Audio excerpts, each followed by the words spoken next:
Xin chào quý vị và các bạn đã trở lại với chương trình của Việt Di trú News tối hôm nay ngày 7 tháng 3 và ngày thứ Năm tối, và chúng ta vừa nghe xong gọi là thông điệp liên bang của Tổng thống Joe Biden hàng năm vào cái dịp tháng 2 và tháng 3, là Tổng thống Joe Biden hay là bất kỳ vị tổng thống nào sẽ đưa ra những cái thông điệp cho cái năm vừa rồi, và chúng ta thấy là cái bản diễn văn thông điệp liên bang năm 2024 diễn ra chỉ 2 ngày sau sự kiện bầu cử Super Tuesday và chiến thắng áp đảo đối với hai ứng cử viên, đó là đương kim tổng thống Joe Biden của đảng Dân Chủ và cựu tổng thống Donald Trump của đảng Cộng Hòa. Và trong bài diễn văn thông điệp liên bang trước lưỡng viện Quốc hội vào tối nay thì dù có cố gắng không biến là một tuyên ngôn tranh cử, nhưng mà tổng thống Joe Biden đã đối diện với một thời khắc quyết định trong sự nghiệp chính trị kéo dài hơn nửa thế kỷ của mình. Đó là phải xác định thành quả và định hình chính sách tương lai nhằm thuyết phục người dân Mỹ cho ông thêm một nhiệm kỳ nữa tại Tòa Bạch Ốc. Ở phía sau là bà Phó Tổng thống Kamala Harris trong vai trò chủ tịch Thượng viện, và ông Mike Johnson của đảng Cộng Hòa là chủ tịch Hạ viện. Và mời mọi người cùng nghe lại cái thông điệp của Tổng thống Joe Biden.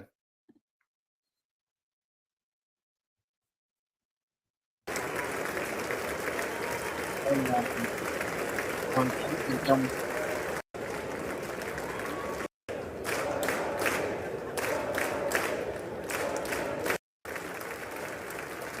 Kamala Harris và ông Johnson.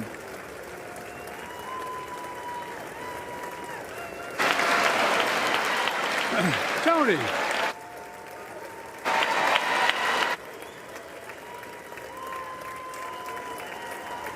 Ông Biden bắt đầu bài diễn văn bằng cách đối mặt những thách thức chưa từng có mà vì phải đối mặt với lịch sử, chính là những mối đe dọa hiện tại đối với nền dân chủ Hoa Kỳ.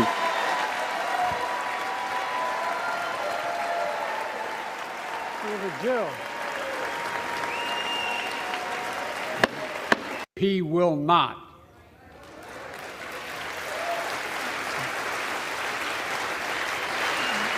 But Ukraine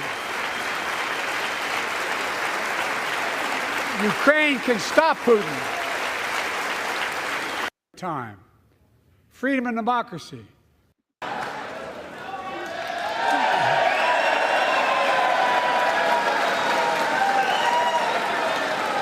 Mr. Speaker, Madam Vice President, members of Congress, my fellow Americans. Chào tất cả mọi người. In January 1941, Franklin Roosevelt came to this chamber to speak to the nation. And he said, I address you at a moment unprecedented in the history of the Union. Hitler was on the march. War was raging in Europe. President Roosevelt's purpose was to wake up Congress and alert the American people that this was no ordinary time. Freedom and democracy were under assault in the world. Tonight, I come to this same chamber to address the nation. Now, it's we who face an unprecedented moment in the history of the Union. And yes, my purpose tonight is to wake up the Congress and alert the American people that this is no ordinary moment either. Not since President Lincoln and the Civil War have freedom and democracy been under assault at home as they are today. What makes our moment rare is that freedom and democracy are under attack both at home and overseas at the very same time. Overseas, Putin of Russia is on the march, invading Ukraine and sowing chaos throughout Europe and beyond. If anybody in this room thinks Putin will stop at Ukraine, I assure you he will not.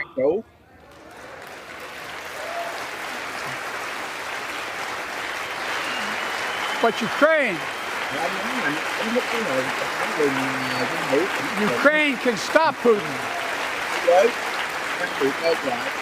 Ukraine can stop Putin if we stand with Ukraine and provide the weapons it needs to defend itself.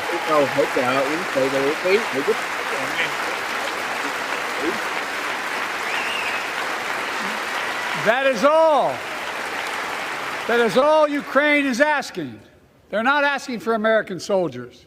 Ukraine In không yêu fact, there cầu are no Mỹ American soldiers at war in Ukraine, and I'm determined Trên thực to tế keep không it có that binh way. đội Mỹ nào tham chiến But now, và tôi quyết tâm giữ nguyên assistance to này. Ukraine is being blocked by those who want to walk away from our world leadership. It wasn't long ago when a Republican president named Ronald Reagan thundered, Mr. Gorbachev, tear down this wall.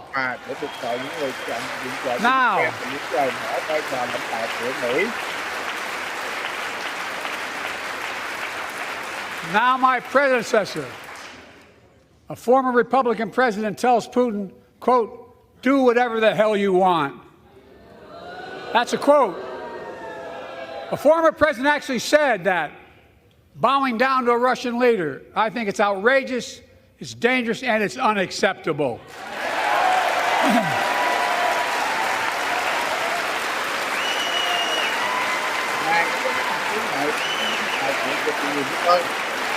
America is a founding member of NATO, the military alliance of democratic nations, created after World War II to prevent war and keep the peace.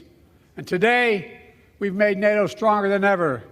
We welcomed Finland to the alliance last year. And just this morning, Sweden officially joined, and their minister is here tonight. Come here, stand up. Welcome. Welcome, welcome, welcome.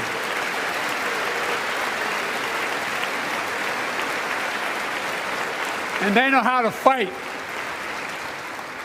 Mr. Prime Minister, welcome to NATO, the strongest military alliance the world has ever seen.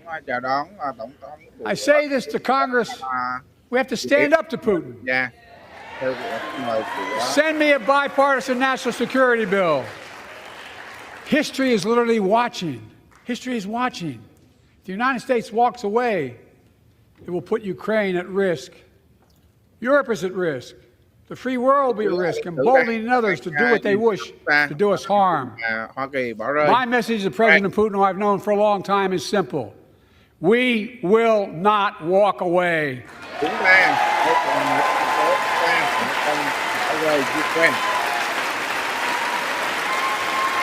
We will not bow down.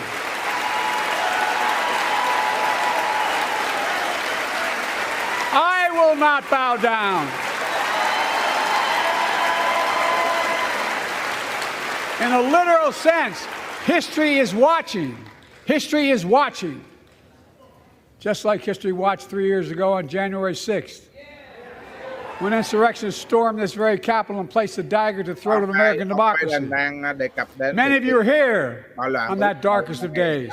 We all saw with our own eyes the insurrectionists were not patriots. They'd come to stop the peaceful transfer of power, to overturn the will of the people. January 6th lies about the 2020 election and the plots to steal the election posed a great grievous threat to U.S. democracy since the Civil War. But they failed. America stood.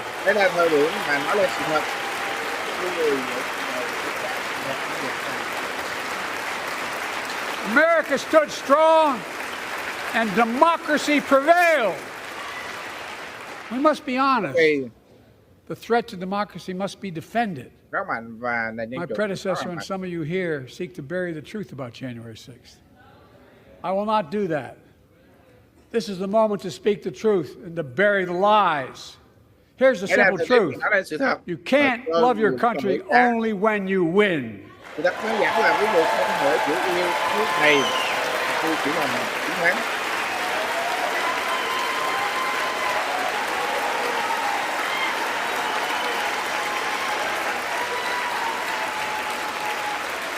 As I've done ever since being elected to office, I ask all of you without regard to party to join together and defend democracy. Remember your oath of office to defend against all threats, foreign and domestic.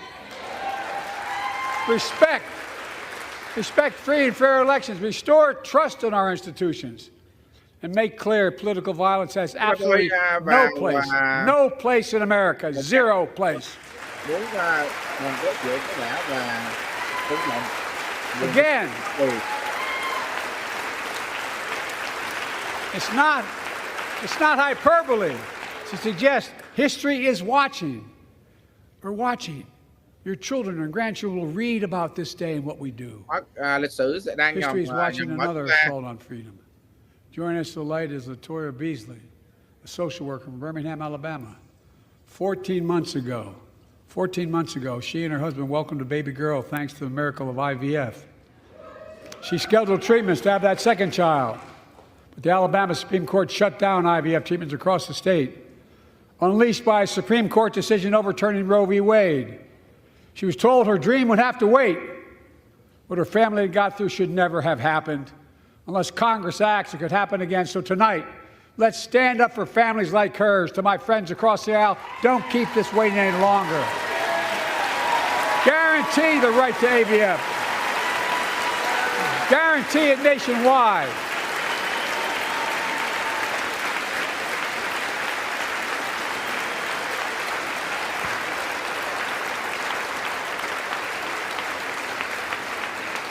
Like most Americans, I believe Roe v. Wade got it right. I thank Vice President Harris for being an incredible leader, defending reproductive freedom, and so much more.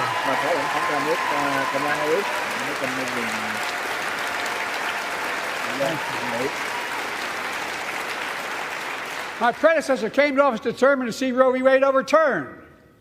He's the reason it was overturned, and he brags about it. Look at the chaos that has resulted. Joining us tonight is Kate Cox, the wife and mother from Dallas.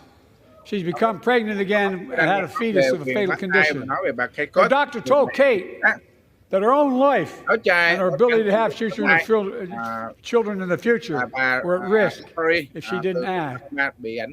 Because Texas law banned her ability to act, Kate and her husband had to leave the state to get what she needed. What her family got through should have never happened as well, but it's happening in too many others. There are state laws banning the freedom to choose, criminalizing doctors, forcing survivors of rape and incest to leave their states to get the treatment they need. Many of you in this chamber and my predecessor are promising to pass a national ban on reproductive freedom. My God, what freedom else would you take away? Look, it's a decision to overturn Roe v. Wade. The Supreme Court majority wrote the following, and with all due respect, justices, women are not without electoral power. Electoral or political power.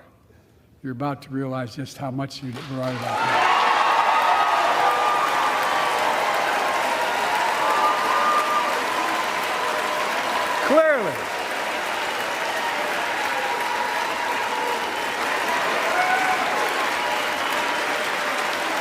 Clearly, those bragging about overturning Roe v. Wade have no clue about the power of women. But they found out when reproductive freedom was on the ballot. We won in 2022 and 2020, and we'll win again in 2024.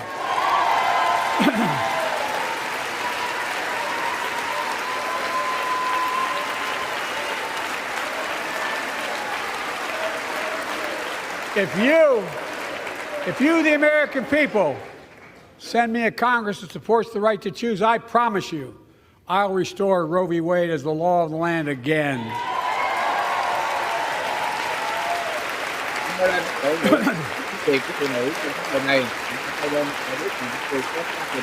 Folks, America cannot go back.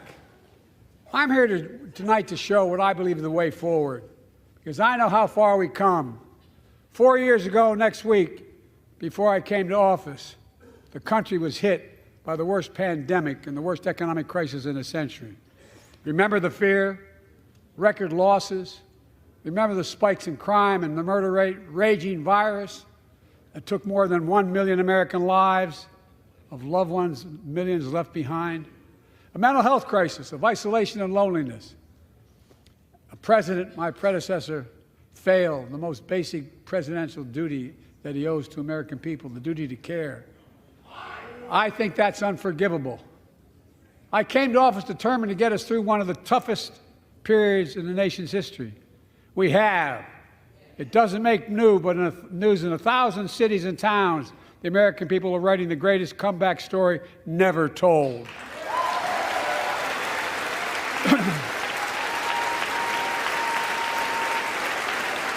So let's tell the story here. Tell it here and now.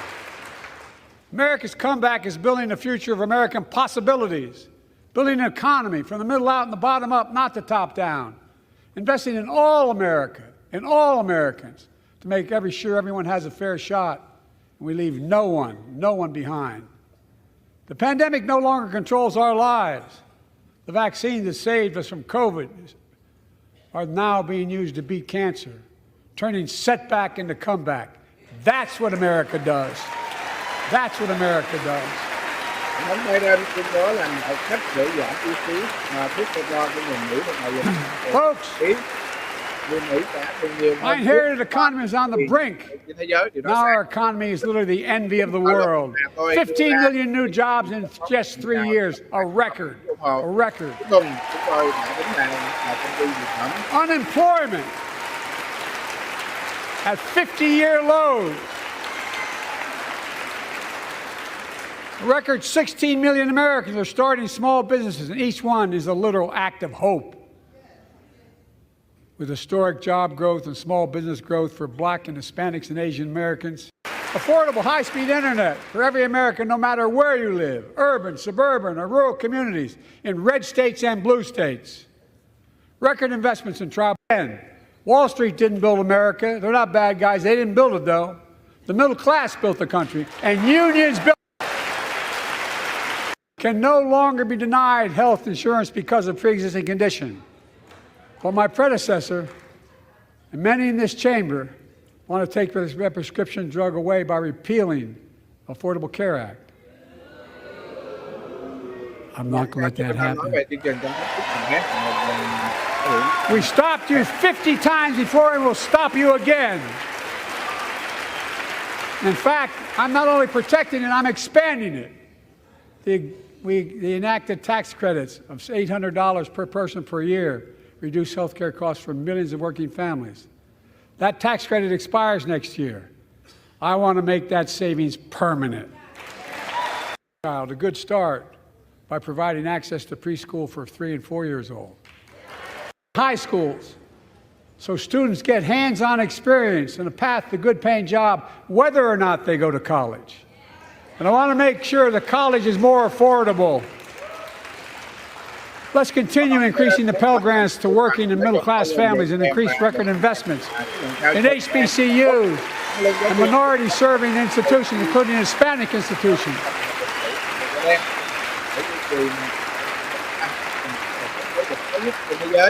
When I was told I couldn't universally just change the way in which we dealt with student loans, I fixed 2 student loan programs that already existed to reduce the burden of student debt for nearly 4 million Americans, including nurses, firefighters, and others in public service.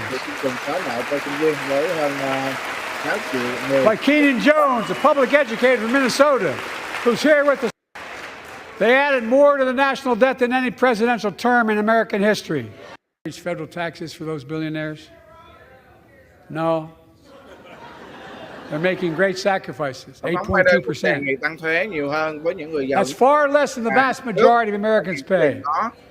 No billionaire should pay a lower federal tax rate than a teacher, a sanitation worker, or a nurse.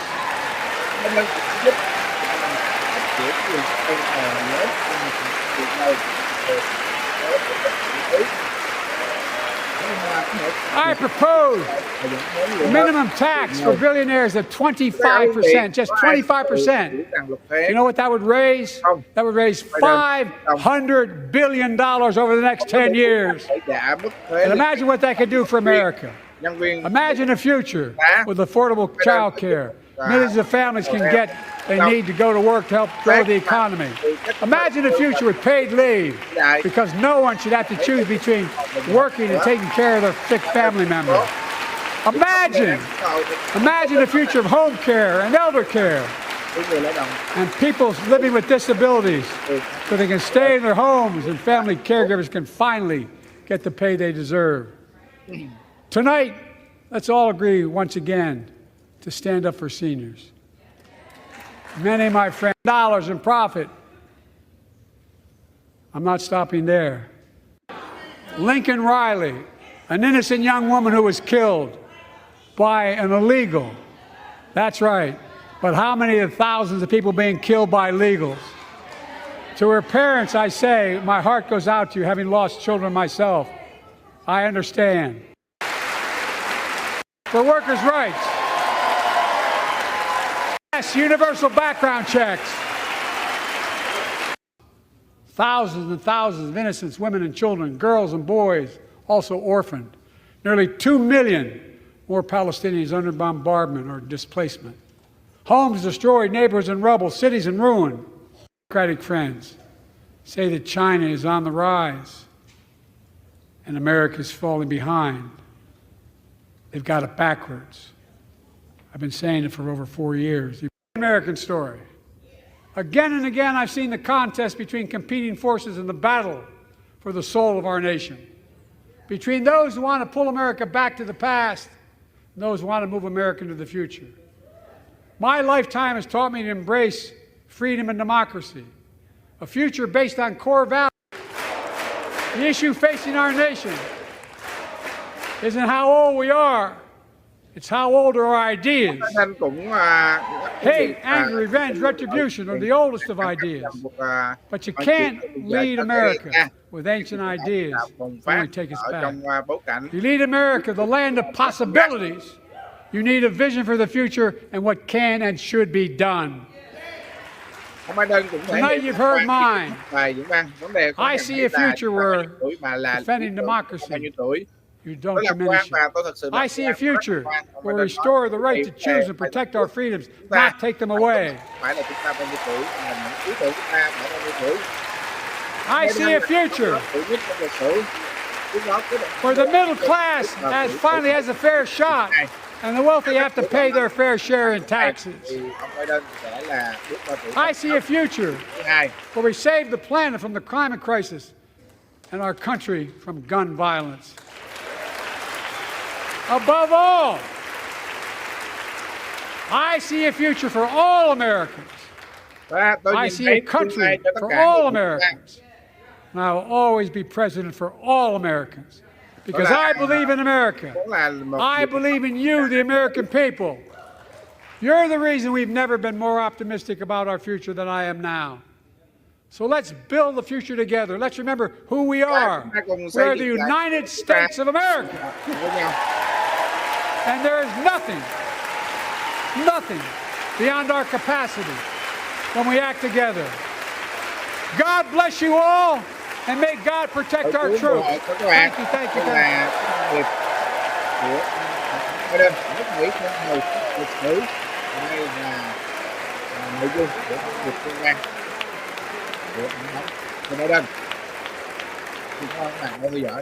you.